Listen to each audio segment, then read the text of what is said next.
Hello and welcome to Everyone Dies. Relax and settle in for our podcast about serious illness, dying, death, and bereavement. Because even though everyone dies, no one must face it unprepared.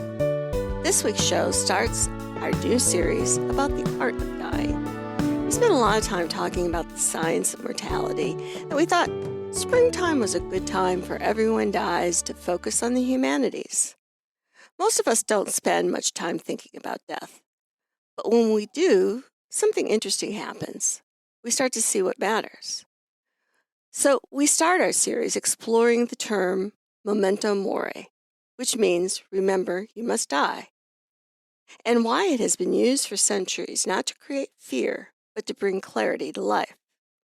Memento Mori is also a category of artistic creations that vary widely from one to another, but which all share the same purpose, which is to remind people of their mortality. I'm Marianne, a nurse practitioner, and I use my experience from working as a nurse for 47 years to help answer your questions about what happens at the end of life. And I'm Charlie Navarrete, an actor in New York City, and here to offer an every-person viewpoint to our podcast. We're both here because we believe that the more you know, the better prepared you are to make difficult decisions. And please remember, this podcast does not provide medical nor legal advice. Please listen to the complete disclosure at the end of the recording. In the first half, Charlie has Liberace's Obituary and our Recipe of the Week.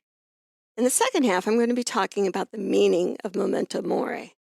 And in our third half, Charlie is dancing with Mr. D and sharing the lyrics to the song by the Rolling Stones. Also in our studio today, we have Millie. Millie is a 4-year-old rescue Australian Shepherd Poodle mix who lived the first 4 years of her life as a breeding dog in a puppy mill. We got her about a year and a half ago, and she's just now starting to kind of feel her oats, as they say, coming out of her shell and developing a personality, which has been great fun. We do a lot of that, new parents do when they say, oh, did you see she did this, she did that. Well, she's in the studio with us, and so you might hear tinkling like Santa Claus walking by, but that's just our little Millie Mouse. So, Charlie. Yes? How are you? I'm fine. You showed me Millie, cute little puppy. I know she's not a puppy, but she's our puppy. Yes. And the little bells will remind me of Christmas. Because every time a bell rings, I hate Christmas. It's their wings. Yeah, but I hate Christmas. Bah, humbug, humbug! I say. You're welcome. In our first half, our recipe this week is from Liberace, who published 2 cookbooks in his life and one after his life by a ghostwriter.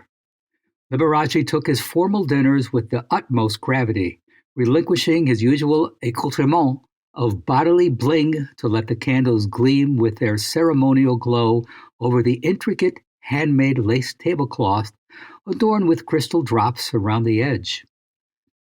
Liberace had strict menus for his formal dinners.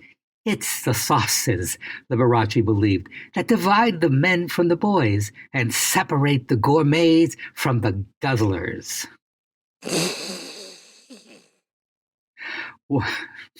Had I known, I would have put more quotes from Liberace. There we are.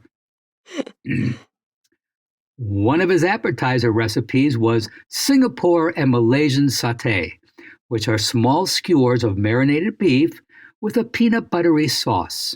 We're sure your next funeral lunch attendees will agree that Liberace's glitz and glamour went everywhere with him, even to the kitchen. Now, Liberace's Obituary, published February 5th, 1987, in the New York Times, was titled, Liberace, Flamboyant Pianist, is Dead. Liberace, whose glitzy costumes Giant candelabra and extravagant showmanship made him almost as famous as his piano playing. Died yesterday at his home in Palm Springs, California. He was 67 years old. The cause of death was cardiac arrest due to congestive heart failure brought on by subacute encephalopathy. Encephalopathy is a degenerative disease of the brain. The contributing cause was aplastic anemia. Oh, wait a minute. Hang on. This note just in from Marianne. Liberace died from complications related to AIDS. Many obituaries at this time listed causes such as these when the actual cause of death was AIDS. Now, back to the obituary. Lazui Valentino Liberace was born in West Allis, Wisconsin on May 16, 1919. Liberace, whose friends called him Lee, was a son of a specialty grocer who had played the French horn in John Philip Sousa's concert band. Liberace's mother played the piano, and Liberace began piano lessons when he was 4 years old. He appeared with the Chicago Symphony in 1936 under Frederick Stock, playing Liszt's Concerto No. 1. 3 years later, Liberace stumbled onto the musical formula that made him famous. It happened at a recital in La Crosse, Wisconsin. The audience yelled for Liberace to play the popular novelty song Three Little Fishies as an encore. Do you know that song, Charlie? Maybe, hum it. Give me a few bars. My father used to sing this all the time.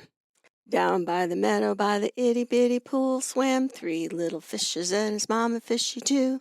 Swim, said the mama fishy, swim if you can. And they swam all over the dam. Boop, boop, did-em-dot-em, wat-em, shoo. You don't remember this song? Oh, don't stop. I think the Andrews sisters did it, didn't they? I'm going to say yes. The title's familiar, but it doesn't. I can't picture the two. Okay. All right. Well, that was the 3 little fishes. Very good. Well, this break with concert tradition really shook him up, Liberace said later. And he realized he was on the road to riches, rhinestones, and Rolls Royces. He spent his teenage years playing piano in silent movie houses. Under the name Walter Busterkeys, he played honky-tonk tunes in a cocktail lounge in Wausau, Wisconsin when he was 14. Throughout Liberace's long and lucrative career, his income averaged $5 million a year for more than 25 years. Jeez Louise. Yeah, it was hard to make fun of him because he seemed to have so much fun making fun of himself. With his megawatt smile, his furry, feathery costumes, rhinestones as big as a Ritz, piano-shaped rings, and a unique blend of Beethoven and the beer barrel polka, Liberace charmed millions with a flashiness that was almost too much to be believed. But a Liberace performance was not all baubles, angles, and bright shiny beads. Unbowed by years of critical scorn and 175-pound fur capes, he worked hard. During a typical show, he was on the stage for more than 2 hours, with only short breaks for costume changes. His audiences loved what he called Reader's Digest versions of familiar melodies. Liberace whipped through Chopin's Minute Waltz in 37 seconds, and Tchaikovsky's Piano Concerto No. 1, which usually fills both sides of a long-playing record, in 4 minutes. His secret, he said, was cutting out the dull parts.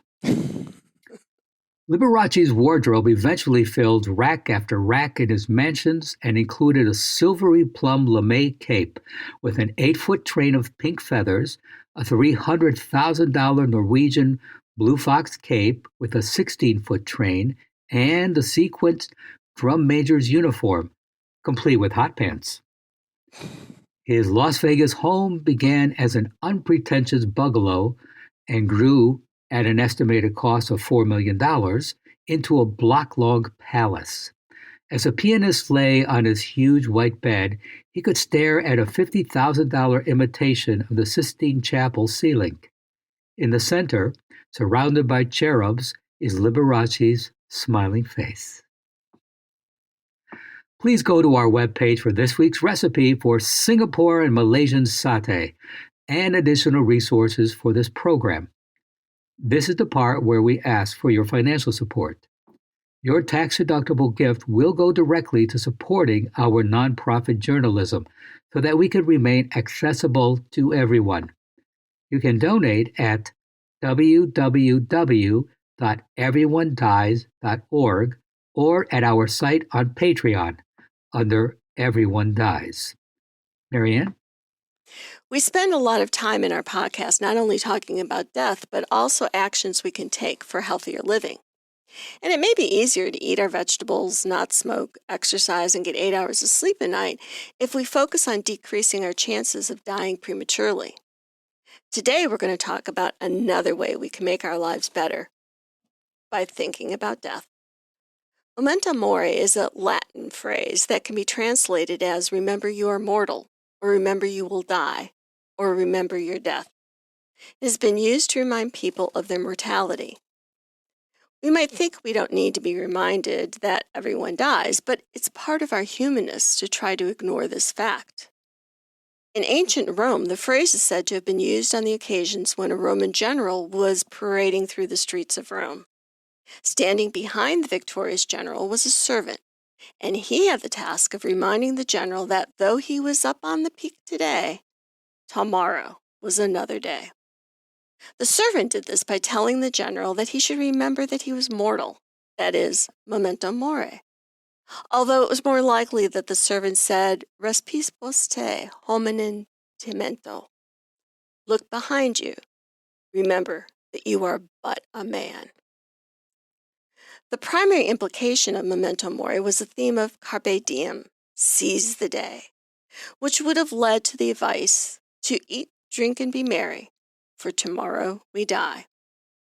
The Christian origin of this quote is from Isaiah 22:13. Eat and drink, for tomorrow we die. This idea also appears outside the Bible in the Odes to Horace, with the well-known line, now is the time to drink, now is the time to dance, footloose upon the earth.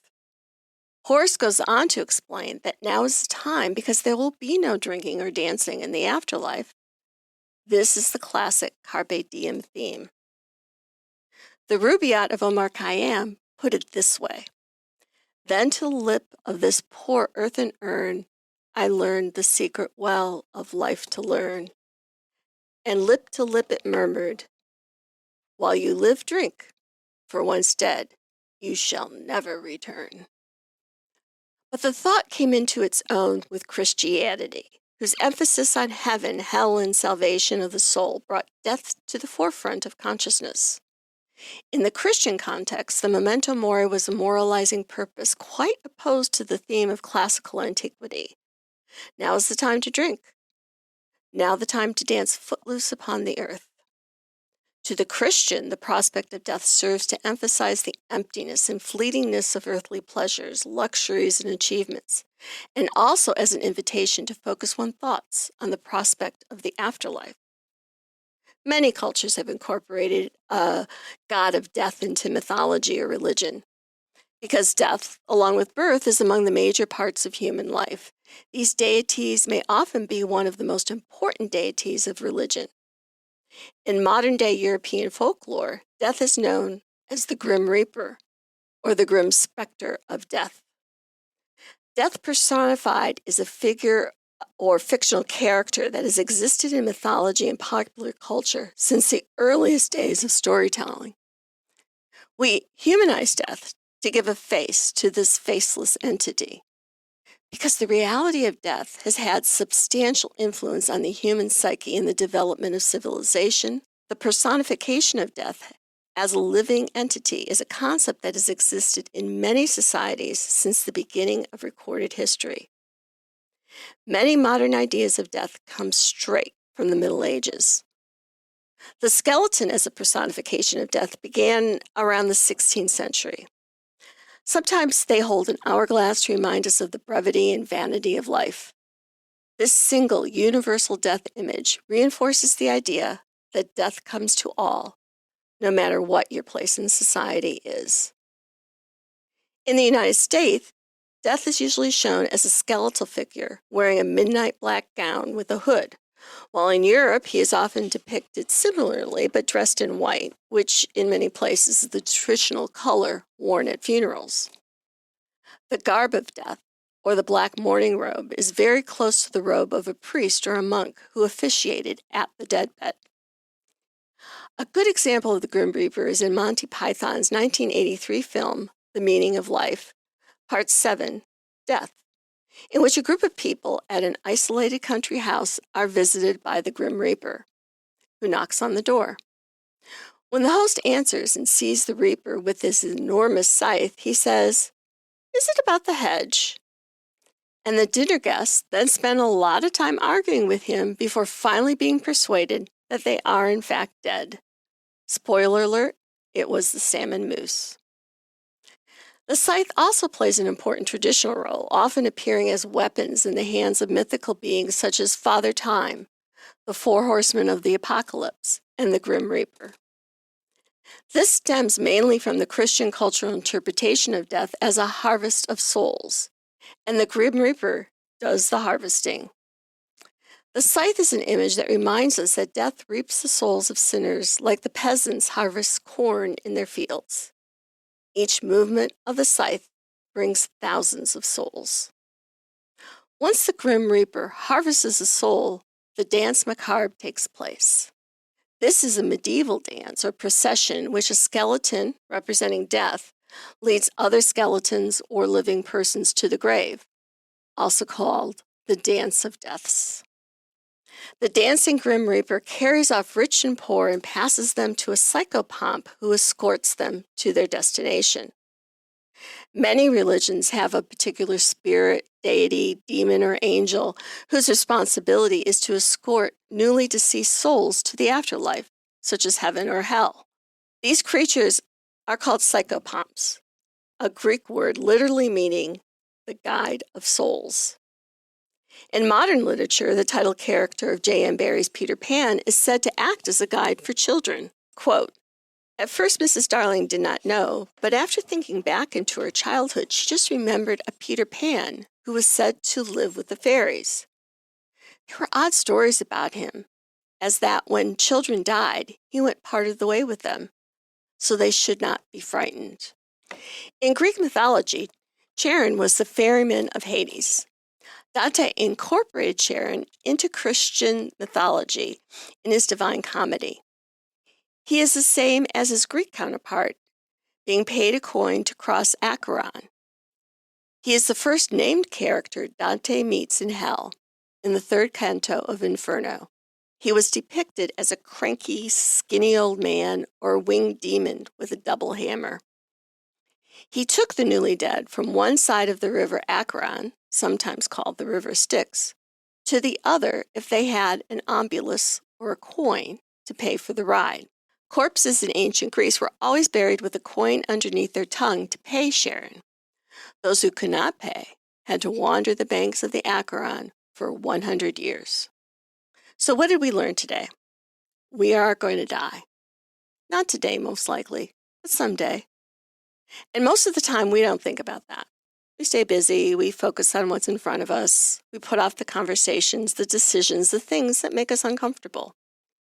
But there's a reason that this idea has lasted for centuries. Not because people were focused on death, but because they were trying to understand life. Memento Mori was never meant to make things feel heavy. It was meant to make things clear. Because when you remember that life is limited, you start to notice what matters. The conversations you've been putting off, the time you thought you had more of, the people who matter now, not someday. We don't mean to create fear. It's meant to help you live with intention, because we don't have forever. And that's exactly what makes today important. So carpe the heck out of your diem. There we are. What was the last thing you said? Memento Mori is not about fear. To make things clear. Then what else did you say with that? Because when you remember that life is limited, you start to notice what matters. Conversations you've been putting off, the time you thought you had more of, the people who matter now, not someday. Okay, cool. Our third half finds us dancing with Mr. D, which opens the Stones' 1973 album, Goat Head Soup. It's a funk-inspired rocker that serves as an introduction to a new Stones sound, a more mellow sound influenced by soul and funk. Down in the graveyard where we have our tryst, the air smells sweet, the air smells thick. He never smiles, his mouth merely twists. The breath in my lungs feel clinging and thick. Now I know his name. He's called Mr. D, and one of these days he's gonna set you free. Human skulls is hanging right around his neck. The palms of my hands feel clammy and wet. I was dancing, dancing, dancing so free. I was dancing, dancing, dancing so free. Dancing, Lord, take your hand off me. Dancing with Mr. D, with Mr. D, with Mr. D. Will it be poison in my glass? Will it be slow or will be fast? The bite of a snake, the sting of a spider, of drink of belladonna of a Tucson night, hiding round a corner in New York City, looking down a 44 in West Virginia. Lord, I was dancing, dancing, dancing so free. Dancing, dancing, dancing so free. I was dancing, dancing, Lord, keep your hand off me. One night I was dancing with a lady in black, wearing black silk gloves and a black silk hat. She looked at me longing with black velvet eyes. She gazed at me strange, all cunning and wise. I saw the flesh just fall off her bones. The eyes in her skull was burning like coals. Lord, have mercy, fire and brimstone. I was dancing with Mistress D. Lord, I was dancing, dancing, dancing so free. Dancing, dancing, dancing so free. I was dancing, dancing. Lord, keep your hand off me. And so ends this week's episode. Please stay tuned for the continuing saga of Everyone Dies, and thank you for listening. You can find more episodes on Spotify, Apple Podcasts, or your favorite podcast app. Follow and subscribe to the show and share it with someone. This is Charlie Navarrete, and the last words of musician and songwriter Lou Reed said to his wife, the composer and performance artist Laurie Anderson, "Take me to the light." And I'm Marianne Matzo, and we'll see you next week. Remember, every day is a gift. This podcast does not provide medical advice. All discussion on this podcast, such as treatments, dosages, outcomes, charts, patient profiles, advice, messages, and any other discussion are for informational purposes only and are not a substitute for professional medical advice or treatment. Always seek the advice of your primary care practitioner or other qualified health providers with any questions that you may have regarding your health. Never disregard professional medical advice or delay in seeking it because of something you have heard from this podcast. If you think you may have a medical emergency, call your doctor or 911 immediately. Everyone Dies does not recommend or endorse any specific tests, practitioners, products, procedures, opinions, or other information that may be mentioned in this podcast. Reliance on any information provided in this podcast by persons appearing on this podcast at the invitation of Everyone Dies or by other members is solely at your own risk.